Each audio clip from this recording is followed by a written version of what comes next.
दोस्तों नमस्कार। स्वागत है आपका हमारे इस यूट्यूब मंच पर। दोस्तों अब वो वक्त दूर नहीं है जब बिहार में नीतीश कुमार मुख्यमंत्री थे ये कहा जाएगा। नीतीश कुमार के नाम के आगे भूतपूर्व मुख्यमंत्री का वो टर्म बहुत जल्द जुड़ने वाला है, क्योंकि आज जिस बात की आशंका थी बिहार विधानसभा में वही हुआ। आज जब पूरा देश संसद की कार्रवाई शीतकालीन सत्र को देखने में व्यस्त था, सबको प्रधानमंत्री ने जो बातें संसद के बाहर कही, विपक्ष को टिप्स देने जैसी बातें हुई, ड्रामा नहीं करने की नसीहत दी गई, उस वक्त बिहार में एक बड़ा राजनीतिक ड्रामा चल रहा था। और ड्रामा यह था कि जिस प्रकार से पुलिस प्रशासन नीतीश कुमार के हाथ आया, कहा जा रहा था कि इसकी सौदेबाजी में विधानसभा का प्रशासन यानी विधानसभा अध्यक्ष की कुर्सी नीतीश कुमार की जनता दल यूनाइटेड को मिलेगी, लेकिन वो हुआ नहीं। सदन का प्रशासन भी अब भाजपा नेता के पास, सरकार का प्रशासन भी भाजपा नेता सम्राट चौधरी के पास। तब सवाल यह उठता है कि नीतीश कुमार के पास बचा क्या। चाहे ब्यूरोक्रेसी पर जितनी भी पकड़ हो किसी भी राजनेता की, जब तक संख्या बल को नियंत्रित करने की ताकत उसके पास ना हो, या जब तक विपक्ष उस संख्या बल में उस स्थिति में ना हो कि स्पीकर के पद पर किसी के रहने ना रहने से परिस्थितियों पर विशेष अंतर नहीं पड़ता, उस परिस्थिति में स्पीकर की कुर्सी कितनी महत्वपूर्ण है इसका अंदाजा आप लगा सकते हैं। भाजपा नेता प्रेम कुमार ने आज स्पीकर के तौर पर नामांकन किया, विधानसभा अध्यक्ष पद के लिए नामांकन किया, और चूंकि उनका नामांकन अकेला भरा गया, लिहाजा कल वही बिहार विधानसभा अध्यक्ष का कार्यभार संभालेंगे, इस विधानसभा के लिए कार्यभार संभालेंगे, ये अब तय हो गया। अब इसमें कोई किंतु परंतु नहीं है कि बिहार में विधानसभा का स्पीकर कोई और व्यक्ति होगा या जनता दल यूनाइटेड किसी अपने नेता को बनाएगी। सवाल यह है कि भारतीय जनता पार्टी इतनी जल्दबाजी में क्यों है। जनता ने जनादेश नीतीश कुमार के चेहरे पर दिया, लेकिन उस जनादेश से इतर जाकर भारतीय जनता पार्टी अपने सिंगल लार्जेस्ट पार्टी होने का फायदा, बहुमत से सिर्फ 33 विधायक कम होने की परिस्थितियों का फायदा उठाने के लिए आगे कहां तक जाएगी, अब यह सिर्फ समय की बात रह गई है कि कब बिहार में भारतीय जनता पार्टी का मुख्यमंत्री बनेगा। यह बात जरूर है कि जिस प्रकार से एक बेहद कड़क प्रशासक जो नीतीश कुमार के बेहद करीबी माने जाते हैं, आईएएस अधिकारी सीके अनिल को डिप्टी सीएम विजय सिन्हा के साथ उनके डिपार्टमेंट के साथ जोड़ा गया, वहीं सम्राट चौधरी के साथ एक दूसरे कड़क आईएएस अधिकारी जो नीतीश कुमार के करीबी माने जाते हैं, संजय कुमार सिंह, उनको बतौर ओएसडी तैनात किया गया। लेकिन घूम फिरकर बात वहीं आती है कि आईएएस अधिकारियों के माध्यम से मंत्रालय चलाया जा सकता है, सरकार नहीं चलाया जा सकता है।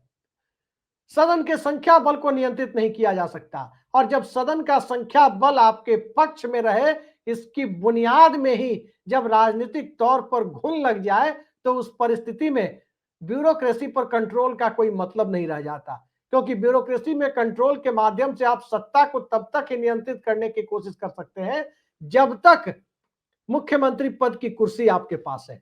लेकिन मुख्यमंत्री पद की कुर्सी आपके पास कितने दिनों तक है, यह सवाल अब सबसे बड़ा सवाल बन गया है कि नीतीश कुमार को पद से हटाने की टाइमिंग भारतीय जनता पार्टी कब और किस मुहूर्त में तय करेगी।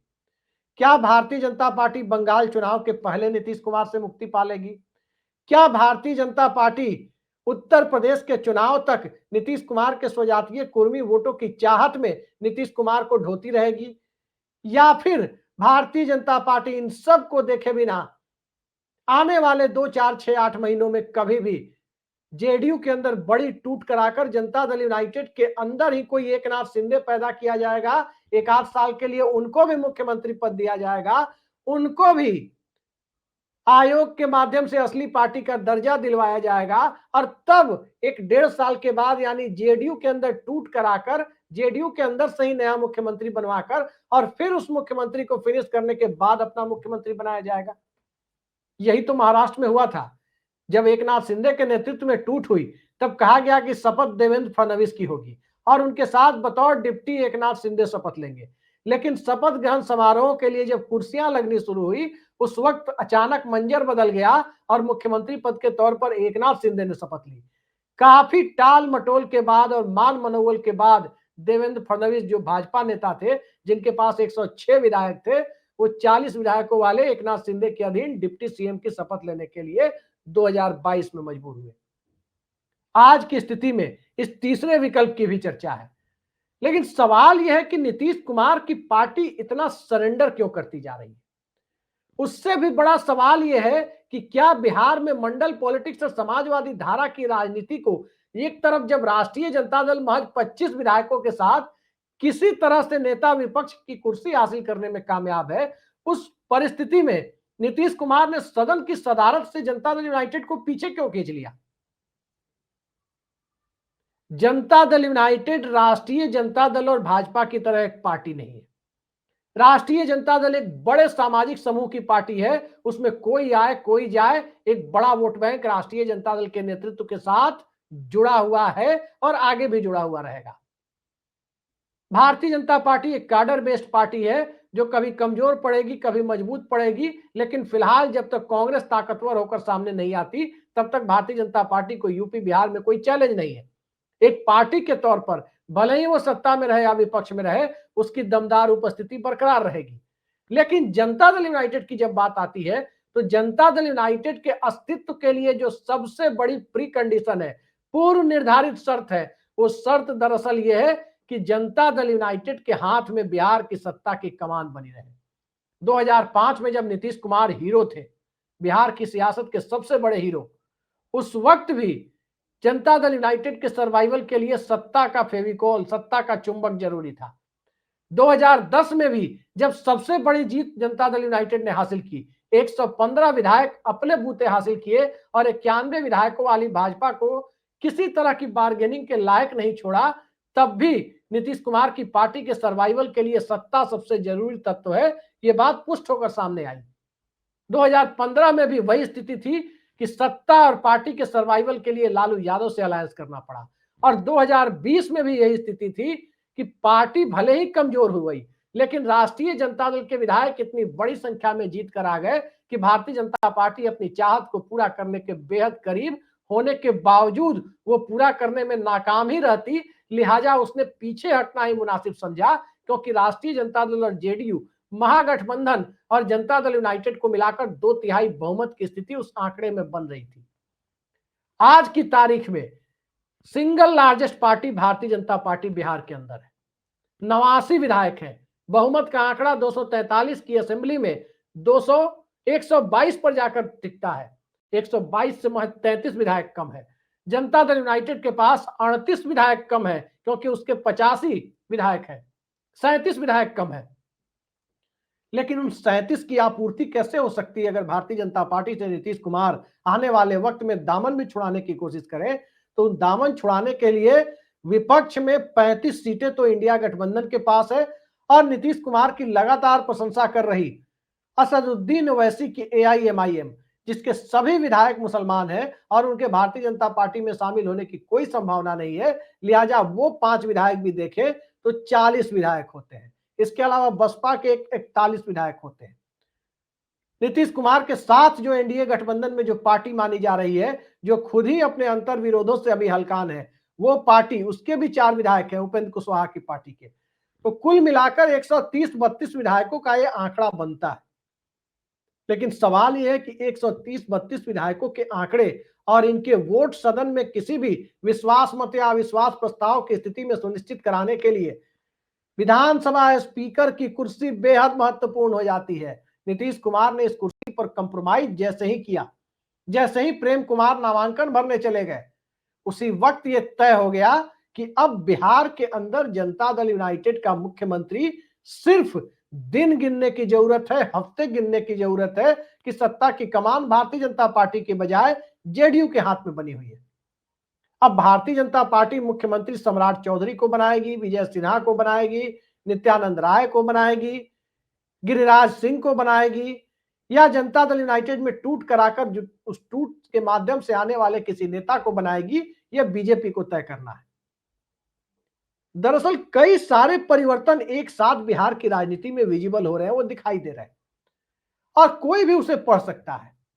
अगर आप पिछले 2 सालों की फुटेज को देखें, नीतीश कुमार की किसी भी फुटेज को, तो नीतीश कुमार के साथ उनकी एक भूजा पार्टी है जो शाम में चना चूड़ा वगैरह नाश्ते के तौर पर खाते हैं, वो लोग हैं। उसमें नीतीश कुमार के बेहद करीबी नेताओं की गिनती होती है। मसलन विजय चौधरी, संजय झा, जो भी लोग रहते हैं, विजय चौधरी, संजय झा, अशोक चौधरी। खैर अशोक चौधरी कुछ दिनों से उस भूजा पार्टी से बाहर थे, लेकिन विजय चौधरी और संजय झा तो रहते ही रहते हैं, और हमेशा इन दोनों में से कोई ना कोई एक व्यक्ति रहते हैं। अब जरा पिछले 3-4 दिनों की फुटेज को देखिए, सदन के अंदर की फुटेज को छोड़ दीजिए, क्योंकि वहां सारे विधायक और मंत्री होते हैं, वहां तो सभी होंगे जो आज विधानसभा सत्र में दिखाई दिए। लेकिन नीतीश कुमार जब भ्रमण कर रहे हैं पटना में, हाजीपुर में, कहीं और अपने गांव जा रहे हैं, तब उस भूजा पार्टी के कोई सदस्य उनके साथ दिखाई नहीं दे रहे। एक भी सदस्य, ना तो विजय चौधरी दिख रहे हैं और न ही उनके साथ संजय झा दिख रहे हैं। उनके साथ दिख कौन रहे हैं? उनके साथ दिख रहे हैं पूर्व आईएएस अधिकारी और उनके बेहद भरोसेमंद मनीष वर्मा। उनके साथ दिख रहे हैं एक रिटायर्ड बिहार पुलिस के जवान जो अब रिटायर हो चुके हैं, नीतीश कुमार के बेहद विश्वस्त हैं, लंबे अरसे से उनके साथ रहे, आज भी उनके साथ है, वही दिखते हैं उनके साथ। और कुछ आईएएस अधिकारी होते हैं जो डिपार्टमेंट से जुड़े हुए हैं, जिस डिपार्टमेंट के निरीक्षण के लिए जा रहे हैं उस डिपार्टमेंट से जुड़े हुए हैं, इस तरह के लोग दिखते हैं। लेकिन भूजा पार्टी के कोई सदस्य नहीं दिख रहे हैं।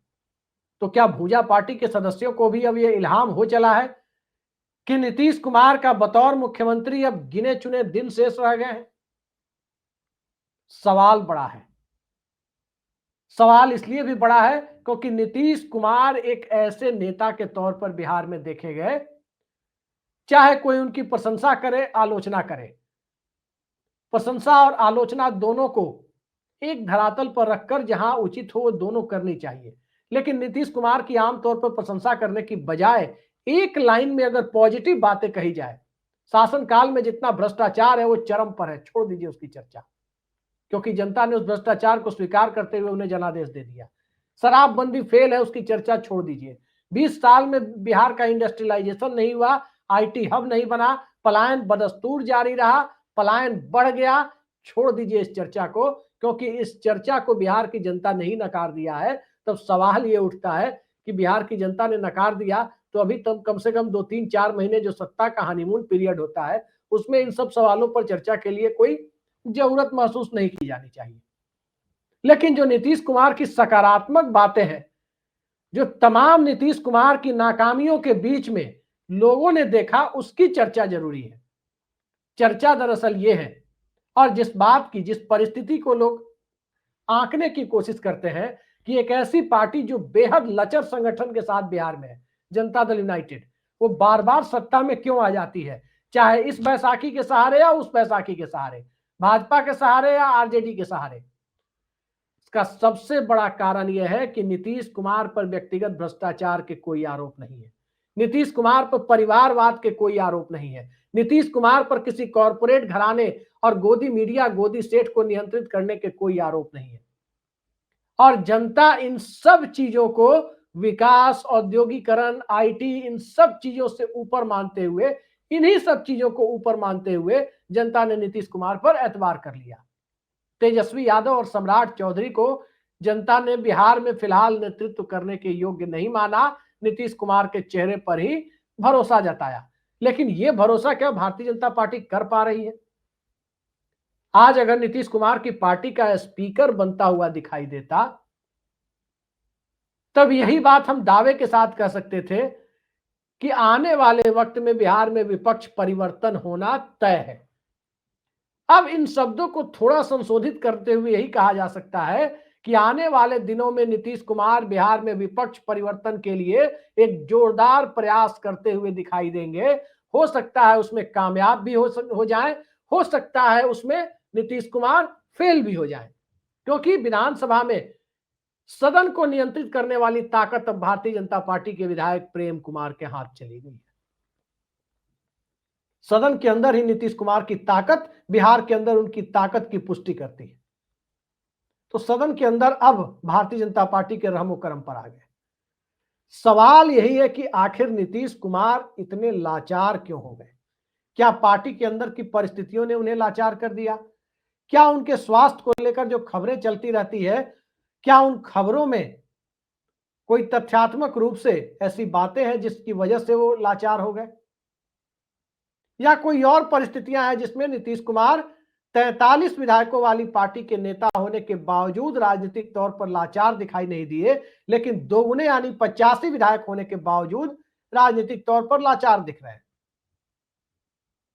अभी की स्थिति में बिहार में छोटे दलों को राजनीतिक तौर पर निगलने का खेल चल रहा है। वो कभी भी शुरू हो सकता है। एमआईएम के विधायक नीतीश कुमार की प्रशंसा करते हुए देखे जा रहे हैं। 5 विधायक उनके हैं, 4 या 5 कभी भी जेडीयू में जा सकते हैं। उसके लिए भी विधानसभा अध्यक्ष की मंजूरी की जरूरत होगी। उपेंद्र कुशवाहा की पार्टी के बारे में चर्चा है कि वो जेडीयू में मर्ज कर सकती है। बसपा के एक विधायक और आईपी गुप्ता को के लिए भी चर्चा है कि वो मर्ज कर सकते हैं। कांग्रेस के 6 में से 4 विधायकों के बारे में चर्चा सुनने में आ रही है।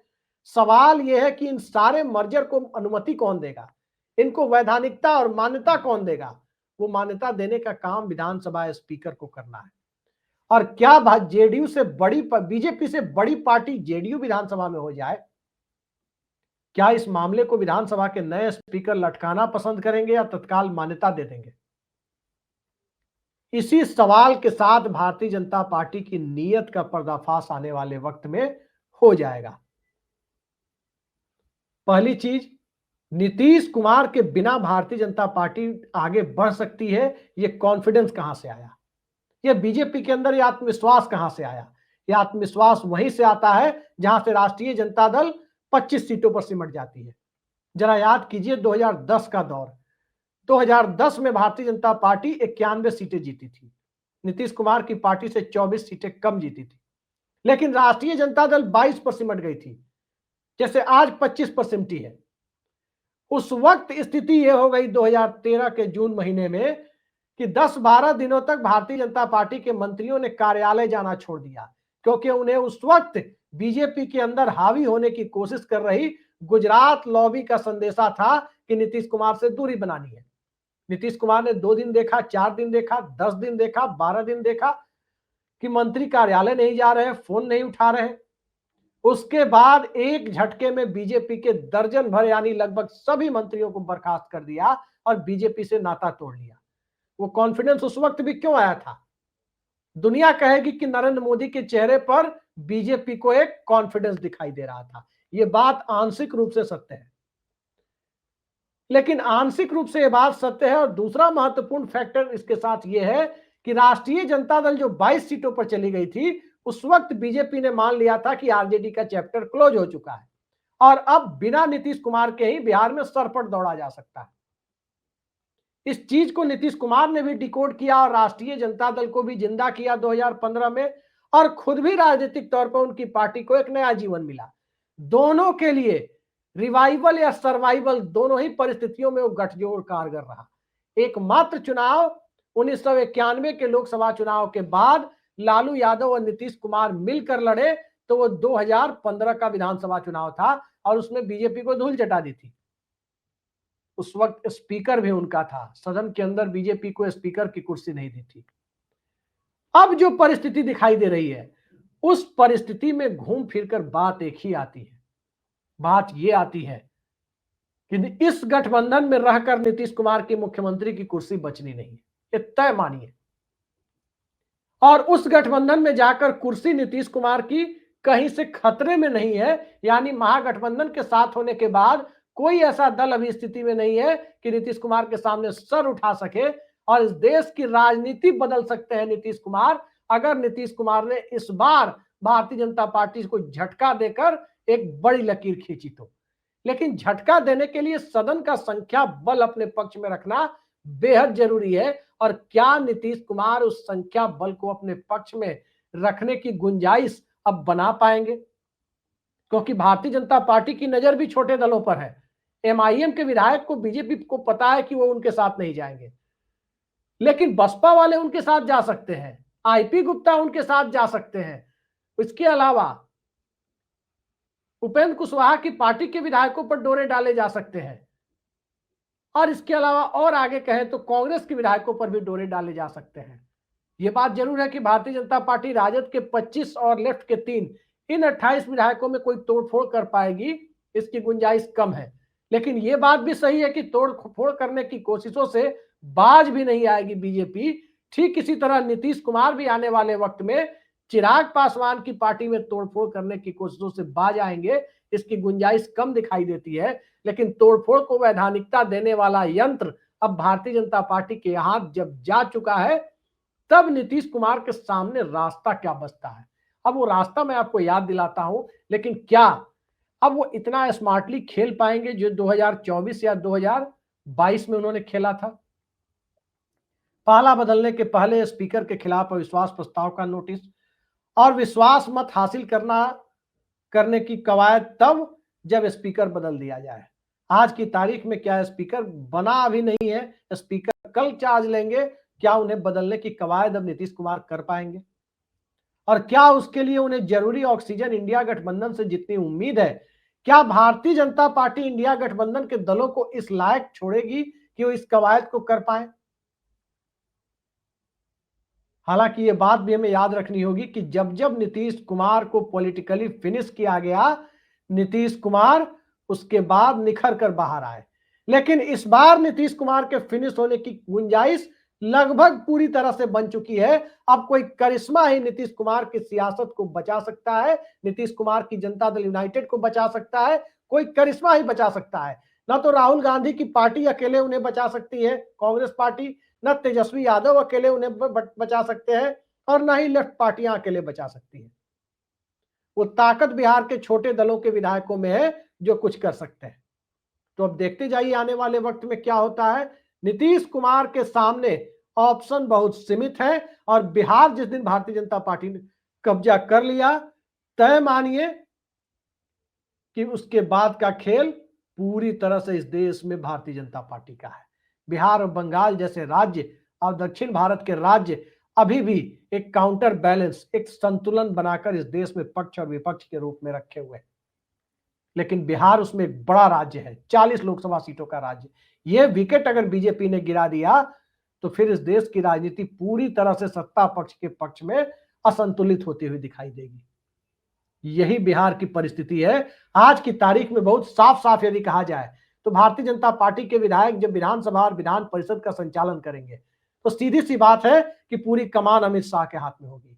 बिहार पुलिस और प्रशासन की कमान जब सम्राट चौधरी के हाथ में है तो सीधी सी बात है कि वाया सम्राट चौधरी वो अमित शाह के हाथ में है। तो शाह के हाथ में बिहार का कंट्रोल करीब करीब जा चुका है। नीतीश कुमार के नियंत्रण से परिस्थितियां बाहर हो चुकी है, और अब नीतीश कुमार के हाथ में कुर्सी टिकी रहेगी, इसकी संभावना क्षीण होती हुई जा रही है। आने वाले वक्त में बिहार में खेल तो होगा, बहुत बड़ा खेल होगा। इंतजार कीजिए और देखते जाइए कि नीतीश कुमार को फिनिश करने की औपचारिकता निभाने के लिए भारतीय जनता पार्टी कितनी तेजी से आगे बढ़ती है, क्योंकि उसे भी पता है कि ज्यादा मौका दिया तो नीतीश कुमार कोई ना कोई रास्ता निकाल देंगे। अब देखते जाइए कौन किसको रास्ता निकालने के लायक वक्त भी देता है। आज के लिए इतना ही। नमस्कार।